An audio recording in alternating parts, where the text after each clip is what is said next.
vetoes did America use since the inception of the Security Council? How many? Tell me. 88. How many of those were they used in order to protect Israel from a veto?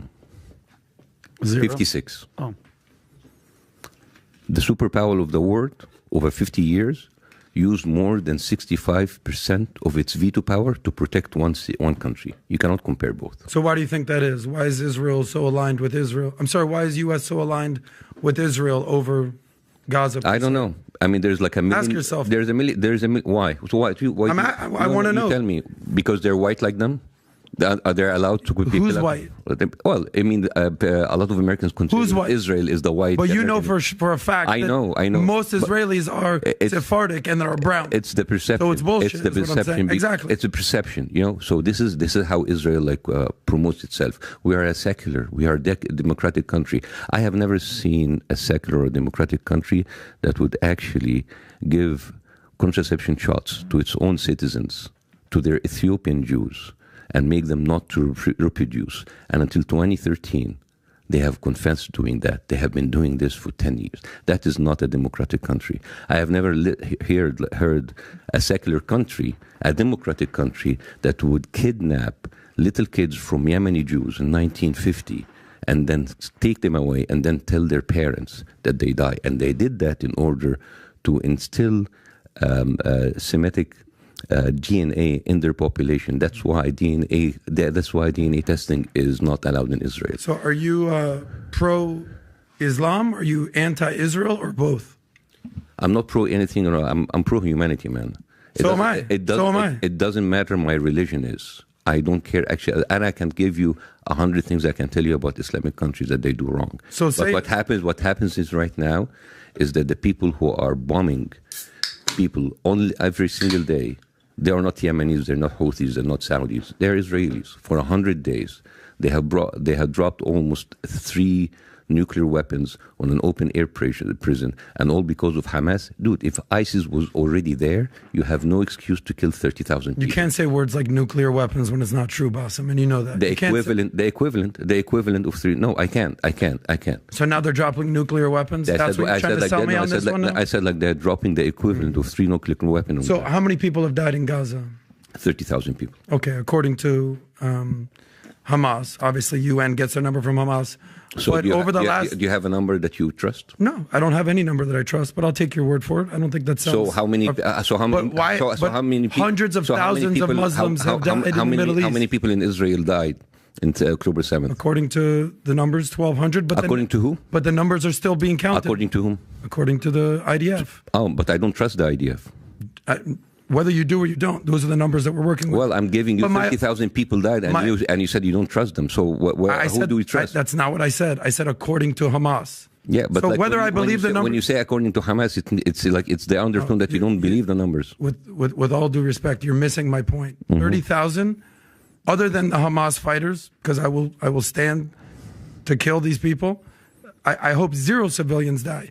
But we know what happens. But they die. Of course. Every day. But let's go back to my initial question. Let me ask this question and then you can stick to my... How do you think how many... But what about the 100... 0. Should we stop? 0. But they're killing it. Okay, but that's not my point, Bassem. My point is this. 30. How many can I ask lost the question? their limbs? Can I ask the question? And then you can have the full response. Why is this issue at the forefront of the news when hundreds of thousands, since 9/11, 5 million plus people in the Middle East have died? 5 million. 5 million versus 30,000. Where are the marches? Where are the protests? You haven't been around.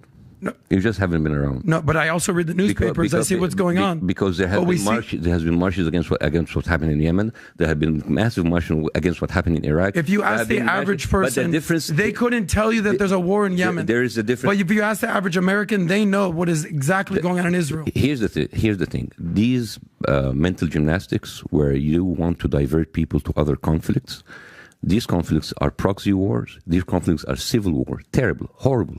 Civil war. There's been civil war happening in all kinds of Asian and African country.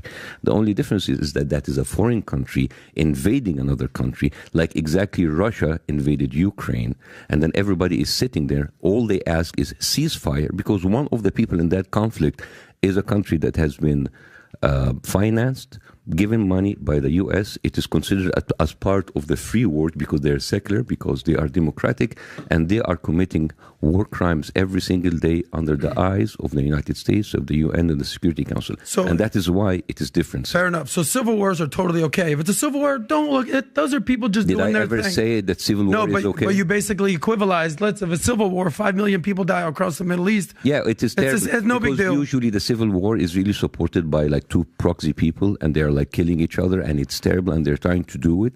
And at the same time, those people are not just like killing them, they're killing them, wanted to push them out, openly saying that we are going to push the Palestinians into the Sinai. Basically, that is my country.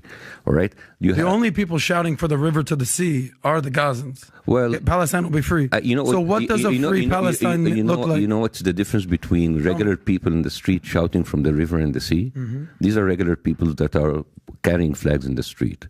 You know what's happened on the other side? You have government official like Bitzail, like the Minister of Finance. You have Ben Ghafir, who is the Minister of National Security. Both of them, by the way, were arrested many times for acts of terrorism against their own country. These are Israeli prime ministers? These the ministers. Not the prime ministers, ministers of certain. Yeah. So do you mean to tell me that Yahya Sinwar, who's the head of Hamas, or Mahmoud Abbas, who's the head of the PLO, they're not politically saying from the river to the sea? So if we're going to use that equivalence... You didn't even finish making me. Go ahead. So first of all, you are comparing a militant group, a terrorist group, with a secular democratic country. This secular democratic country that I'm telling you about, they have ministers coming up with the map of Greater Israel behind of them, and they openly talk about them, which is, by the way, if you don't know, the Greater Israel map is from the river to the Euphrates, including part of Saudi Arabia, Jordan, Lebanon, and Syria, and of course Palestine. So that is the official talk of the official ministers. So you want to kind of ignore this, and you go after random people in the streets with flags saying from the river to the sea. Don't you see that comparison is a little bit off? It's not just random people. It is Hamas, who is the governing body of Gaza. Hamas? But the point of a democracy, what do you mean? Hamas, at the end of the day, they're a militant group. They're a militant group. They're ISIS. You don't take them seriously. Militant group. Don't take them seriously. They're the leaders of Gaza, Bassem. They were elected in 2006, and as your joke said, a 30-year... 2006, when nobody actually was alive by then. Like now, like people there, how many people were alive? 50% of Gaza was not alive in 2006. So if you did an election right now, they're not going to be the ruler of Gaza. Yeah, but you didn't do an election. That's the point. Why is that? Why is that? Because basically they kicked out Fatah and the PLO, and they're running the West Bank. And Israel didn't put them under blockade and kick the shit out of them. There is an argument to be made there. You think that I'm saying that Israel is completely innessent? Do you think I would say that the U.S. is completely innocent? Think you said that. We had a debacle in Iraq. We had a debacle in Afghanistan. There's no perfect country. There's no innocent country. Listen, this is what you do. And when I say what you do is what America and Israel and all of this, like let's kill them all. No. You've already put words in my mouth. You've called me racist. You're saying that I want to kill everybody. I've said none of those words. You kill people and then you ask questions later. You kill people, you ask questions later. Isn't that what Hamas does? America did. Hamas is a terrorist group. You are comparing Hamas. Every time you compare Hamas, I'm bringing you Israel and America, which are supposedly democratic countries. Hamas and ISIS and whatever, these people are not like good examples, right? I agree. A good example. So when you tell me Hamas, all right, fine, Hamas, horrible people. Let's talk about the leaders of the free world. America, they kill first, they ask questions later, and the result: Afghanistan and Iraq. Disasters. They kill. I'm not going to argue with on that one. Disaster. Israel kill later, and then the result: what's happening in Gaza and what's been happening to Gaza. There's no justification for Israel to kill 30,000 people right now. And all the thing about October 7th, many of them. Can you tell me where are the decapitated babies? What are their names? Can you give me the names? You want me to go over every dead, decapitated Israeli baby's name? I think that story was refuted, wasn't it? It was refuted many times. It wasn't real. And it was the biggest story. What's your point? That Hamas didn't kill babies? They didn't kill women? When I say if you have There's hundreds of people kidnapped by Hamas. What's your point? No. They're kidnapped, yes. In fact...